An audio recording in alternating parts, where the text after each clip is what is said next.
Well, hello there. 30 minutes into the future, Phoenix SC here. I'm gonna create a new world. I just discovered this. This is like a very big problem in this snapshot right now. If you're playing the snapshots in your survival worlds without backing them up, you're an absolute legend and I applaud your bravery. But what I'm gonna do now is I'm gonna start pillaring up from right here. Alright, I'm gonna take some time here, but I'll get there. I'm at y 256, y equals 290, y equals 300. Alright, 305. About 15 blocks away from the build limit, okay? Slowly, one block at a time. 317, 3.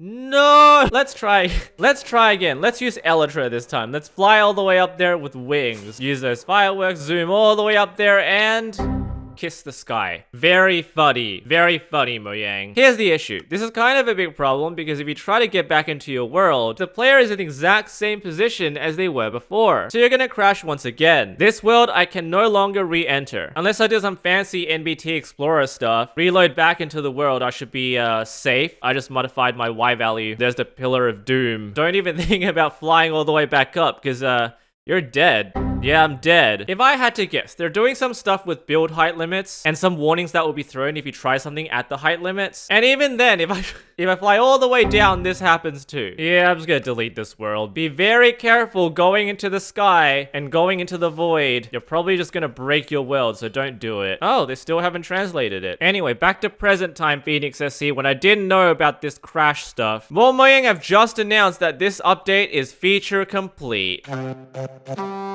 Are you all surprised? Let me know how you feel about all this in the comments. The overall sentiment online has been very mixed. The new baby Strider. Totally glum with 2 strands of hair. Anyway, go through all this stuff in a moment. They've also reverted the massive change that we all kind of thought was intentional. It took them 1 week.